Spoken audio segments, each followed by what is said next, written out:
하노이에서 열릴 제2차 북미 정상회담을 이틀 앞둔 25일 문재인 대통령이 의미심장한 말을 꺼냈다.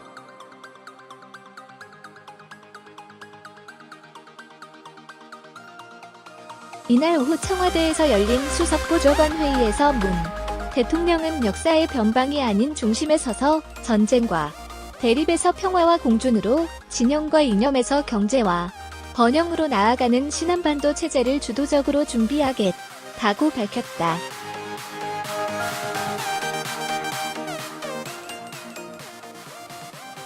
문 대통령은 이어 북한의 경제가 개방된다면 주변국, 가들과 국제기구, 국제자본이 참여하게 될 것이다.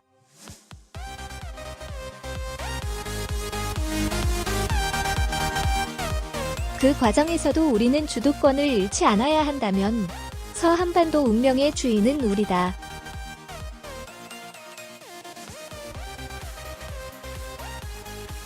우리는 지금 식민과 전쟁, 분단과 냉전으로 고통받던 시간에서 평화와 번영의 시대를 주도하는 시간으로 역사의 한 페이지를 우리 손으로 넘기고 있다고 말했다.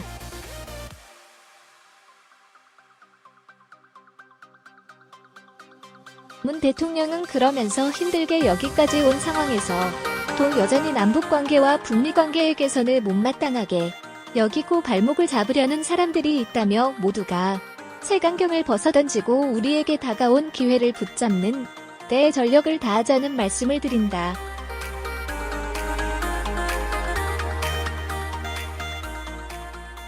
이번 회담이 성과를 거둔다면 이제부터가 진짜 시작이라고 말했다.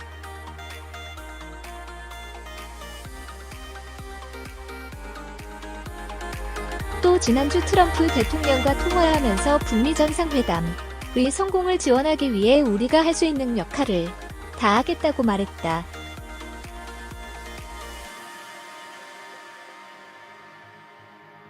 지금 한미동맹, 남북관계, 북미관계는 모두 과거 어느 때보다 좋다며 우리가 할 수 있는 역할이 그만큼 많다는 뜻이기도 하다.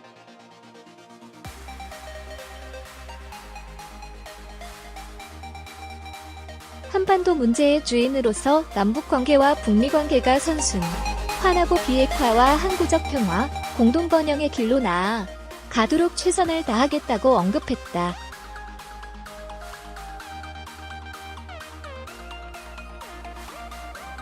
문 대통령은 북한의 비핵화 과정에 트럼프 대통령이 공에 컸음을 언급하는 것도 잊지 않았다.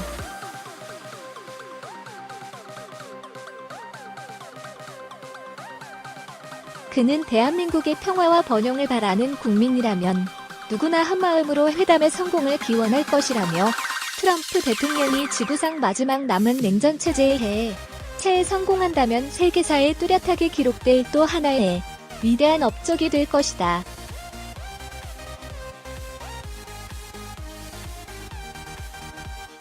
우리 정부는 한반도 평화를 위한 트럼프 대통령이 새롭고 대담한 외교적 노력에 대해 전폭적인 지지와 협력을 아끼지 않을 것이라고 말했다.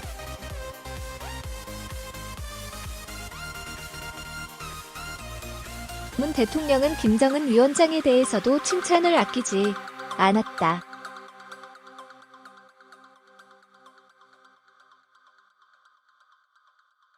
대통령은 핵 대신 경제발전을 선택하여 과거에서 미래로 나아가려는 김정은 위원장의 결단에도 박수를 보낸다며 우리가 두 정상을 성원하며 회담의 성공을 기원하는 것은 한반도에서 전쟁 위협과 안보 불안을 해소하고 평화경제의 시대로 나아갈 수 있는 결정적 계기가 될 것이기 때문이라고 언급했다.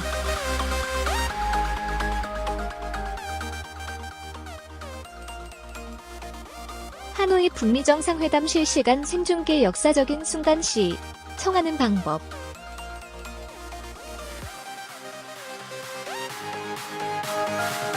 (2차) 북미 정상회담이 27일과 28일 베트남 하노이에서 열릴 예정입니다.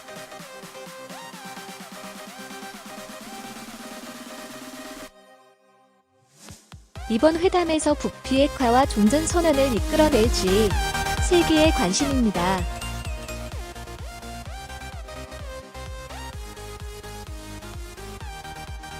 역사적인 순간을 회원 가입 없이 실시간 생중계로 시청하세요.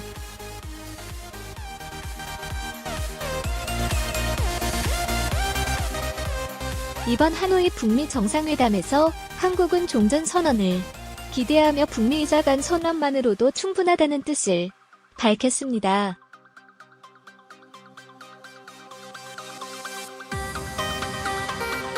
그 이유는 한국전 당시 관여한 4개국 중 이미 한국은 중국과 중국은 미국과 이미 교차 수교를 이뤘고 북한과 미국만 남은 상황입니다.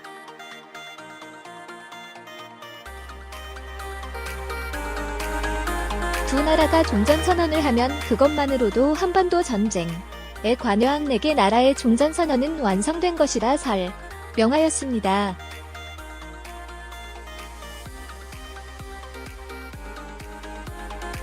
북미 정상회담의 장소는 애초 다낭이 유력하였으나 경호 및 신변 안전 등을 고려하여 북미가 막판에 하노이로 변경하였습니다.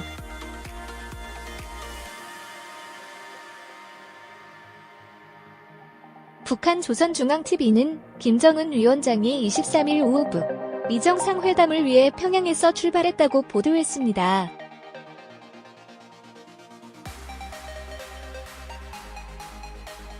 지도자의 신변 안전 등을 최우선으로 하는 북한 체제에서 하노이 도착 전에 출발 사실부터 먼저 보도했다는 것은 굉장히 이례적인 경우입니다.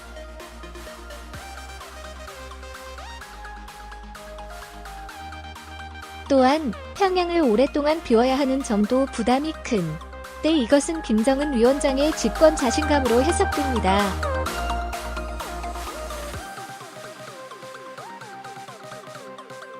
현재 하노이는 북미 정상의 방문에 만반의 준비를 한 것으로 알려졌습니다.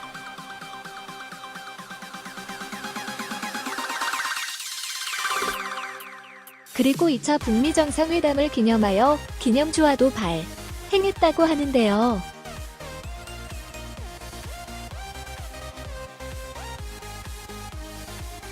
수는 제작으로 가격은 50만 동 약 24,000원입니다.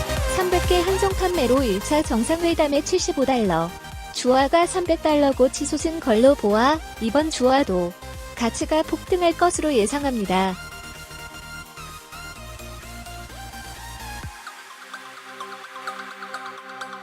김정은 도착 앞둔 베트남 동당역에 레드카펫이 깔렸다.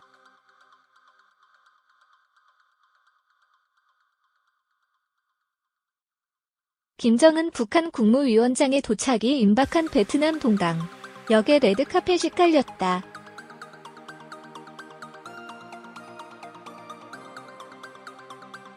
김 위원장이 26일 오전 특별열차를 타고 베트남과 중국 접경에 위치한 동당역에 도착할 것으로 알려지면서다.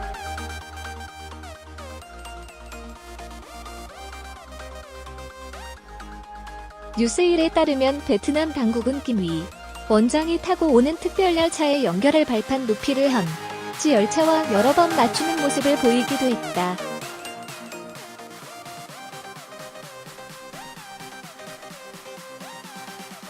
역 주변 경계도 한층 강화됐다. 역 인근의 높은 건물 옥상과 산에도 군인들이 배치됐으며 취재지대역 주변도 철저히 통제된 것으로 전해졌다.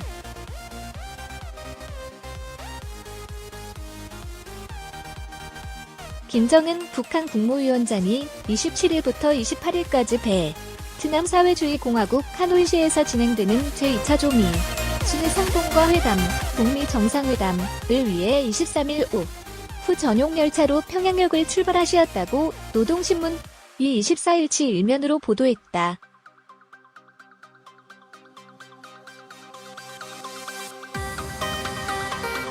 김 위원장은 응우엠푸종 베트남 공산당 총서기 겸 가주석의 초청으로 공식 친선 방문하시게 된다고 노동신문이 날짜를 특정하지 않고 전했다.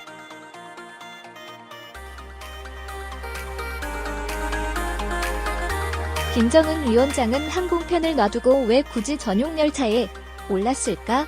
평양 하노이는 전용기로 5시간이면 충분하다. 항공거리 2760km, 반면 열차로는 4500km, 중국 통과 거리만 4,000km에 이르는 사흘 대장정이다.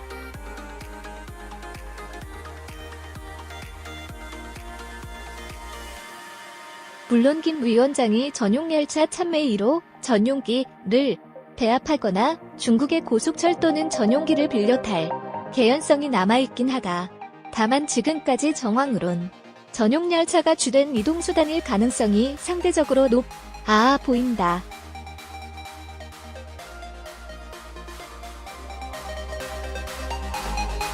정부 관계자는 북미 회담 일정과 전용열차가 평양을 떠난 시점을 고려하면 김 위원장이 주로 전용 열차로 이동할 가능성이 높아 보인다고 말했다.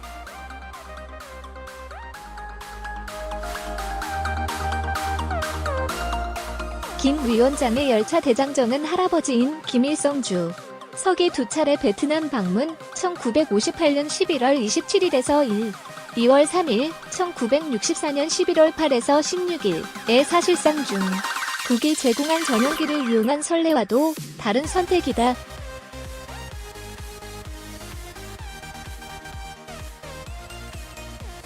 다섯 시간 이동 대신 굳이 사흘 이동을 선택한 김 위원장의 판단은 평소 국제적 수준과 실용을 강조해온 리더십 스타일과 어울리지 않는다.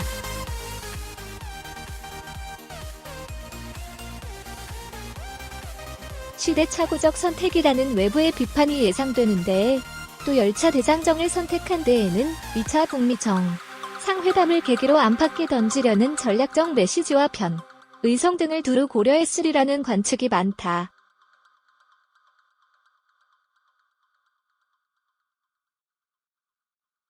무엇보다 열차 대장정은 한 참모부를 자임하는 북중의 전략적 협력, 광저우 등 중국 남부 개혁, 개방 거점 시찰, 김일성, 김정일을 잇는 리더십의 역사적 연속성 등을 강조하려는 포석으로 풀이된다.